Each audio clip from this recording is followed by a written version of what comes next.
RFM, la chronique du jour. Il fallait le pendre, celui-là, plutôt le tendre par 4.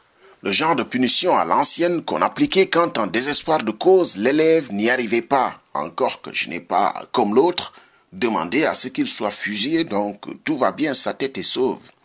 À défaut de faire revenir la chicotte pour ministre incompétent, il faut au moins pointer publiquement les tares.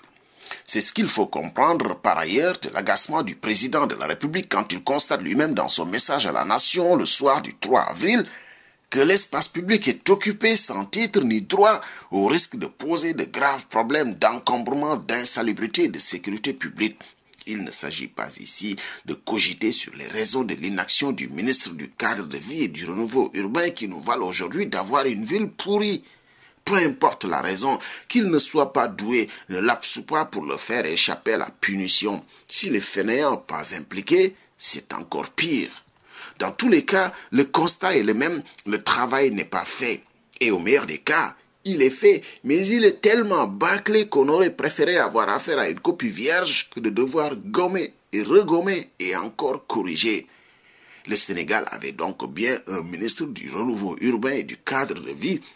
Et dire qu'il y avait bien un ministre en charge de cette question, des agents qui n'ont certainement eu comme travail que de tuer le temps au bureau, façon de justifier quand même leur salaire.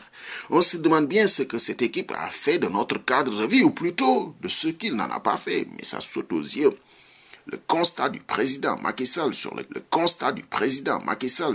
un simple diagnostic qui a fini de plomber l'entrée de nos villes dans l'ère de la modernité, c'est un SOS, un cri de détresse. Honnêtement, de la volonté du président à en finir avec l'anarchie, nous y avons cru. C'est surtout qu'on voulait vraiment y croire, pensant naïvement que le combat ne pouvait plus être différé. On y a cru, hélas, on a eu le temps d'être déçus. Dans des pays qu'on aime bien copier ici, quand on a voulu réussir certains virages, notamment celui de la transition écologique et du développement durable, le secteur de l'écologie a été confié à des fortes personnalités du gouvernement.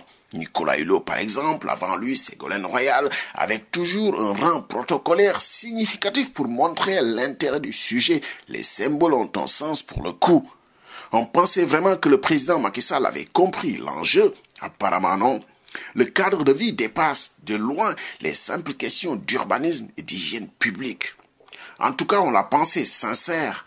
Mais même ça, on ne le sent plus à travers l'attelage de son gouvernement où il n'y a aucun signal qui montre que les choses vont changer. On attendait de vrais signaux, on a eu des clignotants. Tout ça pour ça quand même. C'est bien dommage. RFM. La radio de toute l'actualité. La radio de toute l'actualité.